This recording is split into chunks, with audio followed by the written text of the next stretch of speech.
শুনুন, এরা polling party এবং কাউন্টিংয়ে থাকে এবং এর জন্য এর আগে এরা নিজেদের আত্মবলিদানও পর্যন্ত দিতে বাধ্য হয়েছে, মার্ডার হয়েছে। এবং কিভাবে অসহায়ের মতো এরা দেখে ভোট চুরি হয়, ভোট লুট হয়। তাই এবারে এরা যেমন ডিএর সমর্থনে লড়াই ধর্মঘট করছে, সাথে সাথে গণতন্ত্র রক্ষা করার বিষয়েও কিন্তু সংগ্রামী যৌথমঞ্চ সোচ্চার। যেহেতু এবারের লোকসভা নির্বাচন ভারতের ইলেকশন কমিশন অফ ইন্ডিয়া করবে সম্পূর্ণ কেন্দ্রীয় বাহিনীর নিরাপত্তার মোড়কে, তাই ইনাদের যে বাস্তব অভিজ্ঞতা আছে পশ্চিমবঙ্গের ক্ষেত্রে, কারণ এই রকম ভোট চুরি পশ্চিমবঙ্গ ছাড়া অন্য কোথাও হয় না। নির্বাচনের দিন, নির্বাচন চলাকালীন এবং গণনার পরবর্তী সময় পশ্চিমবঙ্গে যে রক্তের হোলি খেলা হয়, এটা ভারতবর্ষের কোথাও হয় না। 2021 সালের পরে উত্তরপ্রদেশ থেকে লাস্ট রাজস্থান, ছত্তিশগড়, মিজোরাম, তেলেঙ্গানায় ভোট হয়েছে। কোথাও এ দল এসছে, ও দল গেছে, কোনো দল থেকে গেছে, কোথাও কিন্তু no casualty, not a single case. কিন্তু পশ্চিমবঙ্গের ক্ষেত্রে আমরা ভয়াবহ অবস্থা দেখেছি, এমনকি পঞ্চায়েতে 55 জনকে খুন হতে হয়েছে। 1 কোটি গ্রামের মানুষ ভোটাধিকার থেকে বঞ্চিত হয়েছে। এবারেও 15,000 আসন বিনা প্রতিদ্বন্দ্বিতায় জিতেছে এবং প্রায় 20টার বেশি গণনা কেন্দ্রে গণনা কর্মী, গণনার থাকা বিরোধী দলের এজেন্ট প্রার্থীদের ঢুকতে দেওয়া হয়নি। 900 কোম্পানি সেন্ট্রাল ফোর্সকে বসিয়ে রেখে মমতা ব্যানার্জি তার নিজের ক্যাডারদের দিয়ে ভোট করেছে। তাই ডিএ আন্দোলন, শূন্য পদে নিয়োগ আন্দোলন, প্রমোশনের ইত্যাদি সরকারি কর্মচারী স্থায়ীকরণের আন্দোলন, তার সাথে সাথে গণতন্ত্র রক্ষা করার লড়াইতে এই স্টেক হোল্ডার, কর্মচারী, শিক্ষকদের, শিক্ষাকর্মীদের তাদেরকেও এগিয়ে আসা উচিত। এজন্য আমি ইসিআইর কাছে তাদের দাবি, যেহেতু ফুল বেঞ্চ রাজ্যে আছে, তুলে ধরার জন্য প্রস্তাব রেখেছি। আর বলেছি আপনাদের মঞ্চ অরাজনৈতিক, কিন্তু আপনার আসুন আমরা একটা জায়গায় ঠিক করি যে নো ভোট টু মমতা। আমরা এই অত্যাচারী শাসকের বিরুদ্ধে ভোট করি, তাতে কোথা থেকে কে জিতবে জনগণ ঠিক করবে।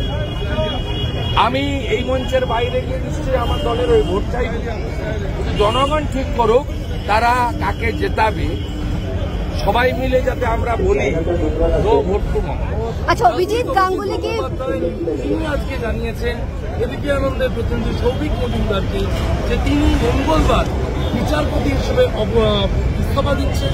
উনি কি বিজেপি জয়েন করছেন? ময়দানে তিনি যোগ দিতে যাচ্ছেন এবং অভিজিৎ গাঙ্গুলি কি জয়েন করছে বিজেপি ময়দানে ভোটে আজকে যোগ দেওয়া, সেটা রাজ্যের বিরোধী দল। প্রথমত আমি রাজ্যের বিরোধী দলনেতা, উনি সম্মানীয় বিচারপতি এক্সিস্টিং। উনি যতক্ষণ না পদত্যাগপত্র দিচ্ছেন, পদত্যাগপত্র রাষ্ট্রপতি গ্রহণ করছেন, ততক্ষণ আমার একজন এক্সিস্টিং বিচারপতি নিয়ে কোনো মন্তব্য করা উচিত। কিন্তু উনি যদি ওনার পদত্যাগপত্র গৃহীত হলে আপনাদের সঙ্গে আমার আবার দেখা হবে, তখন আমি আমার বক্তব্য বা আমার দলের ভাবনার কথা বলতে পারি। তো এখনো he still existing justice of great Calcutta. Adhir Ranjan Chowdhury এই প্রসঙ্গে যেটা বলছেন, তিনি বলছেন যে তিনি একসময় বলেছিলেন যদি কোনোদিন অভিজিৎ গাঙ্গুলি রাজনীতিতে আসেন প্রথম ব্যক্তি হিসেবে ভোট দেবেন। তিনি আজকে জানালেন যে আমি ওনাকে বলবো আপনি এলে আমাদের সীমিত সামর্থ্য। তারপর আবার ব্যক্তিগত কথা জিজ্ঞেস করছেন, অভিজিৎ বাবু পদত্যাগ গৃহীত হবে কিনা। অভিজিৎ বাবু পদত্যাগ করলে রাজনীতির মঞ্চে যাবেন, না সামাজিক সংগঠনে থাকবেন, না বই লেখার কাজ করবেন, বা অরাজনৈতিক গণ আন্দোলন গড়ে তুলবেন বাংলাকে বাঁচানোর জন্য, সেটা তার সিদ্ধান্ত। তিনি যখন বলবেন যে আমি রাজনৈতিক প্ল্যাটফর্মে থেকে লড়াই করতে চাই, তখন বলেছেন রাজনৈতিক প্ল্যাটফর্মে যেটা বলেন আমি শুনেছি, উনি বলেছেন বৃহত্তর প্ল্যাটফর্ম।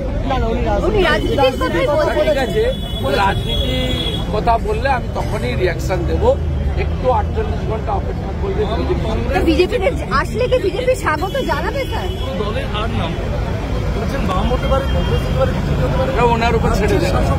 আমি অন বিহাফ অফ বিজেপি আমি ওনার রেজিস্ট্রেশন অ্যাকসেপ্ট হওয়ার পরে কুণাল ঘোষ বলছেন এই বিষয়ে যে দলে উনি যান না কেন সেখানেও দুর্নীতি বা অন্য যে কোনো অভিযোগ থাকতে পারে, তখন এগুলো মেনে নিতে পারবেন তো উনি যদি রাজনীতিতে যান?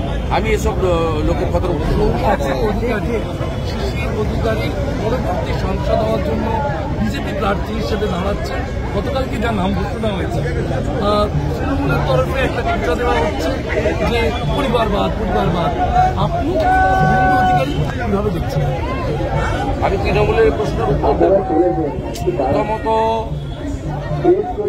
ভারতীয় জনতা পার্টির সমস্ত প্রার্থী নির্বাচিত হোক আমি চাইব, কারণ মোদীজি সরকার করবে সবাই জানে। এবং লোকসভা নির্বাচনে এই রাজ্যের তৃণমূলের কোনো ভূমিকা নেই। 543টা কেন্দ্রে ভোট হচ্ছে। তৃণমূল খুব চেষ্টা করলেও 22-44টার বাইরে প্রার্থী দিতে পারবে। In question of parliament election Trinamool Congress হচ্ছে একটা অপ্রাসঙ্গিক একটা আবর্জনা, যাকে ডাস্টবিনে ফেলে দেয় ভালো। এটা নির্বাচন হচ্ছে দেশের নির্বাচন, প্রধানমন্ত্রী তৈরি নির্বাচন। এখানে আমি চাইব, নরেন্দ্র মোদী তো প্রধানমন্ত্রী হবেন সবাই জেনে গেছে, তা প্রধানমন্ত্রীর পক্ষের সাংসদদের পাঠালেই তার এলাকার জনগণের ভবিষ্যৎ বর্তমান দুটোই সুরক্ষিত হবে। এটা একদম। আর দ্বিতীয় কথা হচ্ছে যে যদি সৌমেন্দ্র অধিকারীর ক্ষেত্রেই বলেন, তিনি যেমন পারিবারিক সূত্রে আমার ছোট ভাই, সাথে সাথে তিনি একজন ভারতীয় জনতা পার্টির কার্যকর্তা এবং উনি started is journey as a কলেজের সিআর ক্লাস রিপ্রেজেন্টেটিভ এবং তিনি 2021-এর 1 জানুয়ারি তার সমস্ত পদ থেকে রিজাইন করে চেয়ারম্যান, কাউন্সিলর ইত্যাদি থেকে তিনি ভারতীয় জনতা পার্টিতে কাজ করছেন গত প্রায় 2.5 বছরের সময়কালের বেশি সময় ধরে এবং তিনি বর্তমান ভারতীয় জনতা পার্টির কাঁথি সাংগঠনিক জেলার একজন সাধারণ সম্পাদক। তাই দল মনে করেছে, তাই তাকে দিয়েছে। আমার ভাতৃ অনুজ ভাতা হিসেবে তিনি টিকিট পাননি, এটা ক্লিয়ার করে। আর তৃণমূল কংগ্রেস কাঁচের ঘরে বসে ঢিল না মারাই ভালো। মমতা ব্যানার্জির সঙ্গে আমি কাজ করেছি, তিনি সবসময় বলতেন আমার কোনো পরিবার নেই, মা যতদিন জীবিত আছেন দায়বদ্ধতা আছে। মা গত হয়ে যাওয়ার পরে আমি পশ্চিমবঙ্গের মানুষকে নিয়ে পরিবার করব। সেই মমতা ব্যানার্জি পশ্চিমবাংলায় লাশের মিছিলের উপর দিয়ে হেঁটে আমাদেরকে ব্যবহার করে 11 সালে মুখ্যমন্ত্রী হয়ে 21শে জুলাই তিনি ভাইপোকে উড়িয়ে নিয়েছে। এই ব্রিগেড প্যারেড গ্রাউন্ডে আমার কাছ থেকে এই 3.5 বছরের যে মালটি, যার কথা একটু আগে বলছিলেন জেলখানা মাল, মাইকটা কাটিয়ে নিয়ে যুবা তৃণমূল ঘোষণা করেছিলেন। মমতা ব্যানার্জির পরিবার 12 সাল থেকে কিভাবে সম্পত্তি বৃদ্ধি করেছে তা নয়, তার পরিবারের ভাতৃবধূ কাজরি ব্যানার্জি কাউন্সিলর হয়েছে। কলকাতা যত স্পোর্টসের অর্গানাইজেশন আছে সেখানে স্পোর্টসম্যানদেরকে ধাক্কা মেরে তাড়িয়ে দিয়ে হকির মাঠ, টেনিসের মাঠ, মোহনবাগানের মাঠ, অলিম্পিক অ্যাসোসিয়েশন, আমি 10টা জায়গা বলতে পারবো যেখানে অজিত ব্যানার্জি থেকে শুরু করে মমতার গোটা গোষ্ঠী তারা জোর করে ক্ষমতা দখল করে বসে আছে। শুধু তাই নয়, তার পরিবারের একাধিক সদস্য শুধু মমতা ব্যানার্জির পরিচয়ে যোগ্যতা না থাকা সত্ত্বেও রাজনীতি করছেন, খেলার মাঠ দখল করেছেন, বেআইনিভাবে ডাক্তার হয়ে ডাক্তারিও করছেন। এরকম অসংখ্য উদাহরণ দিতে পারি।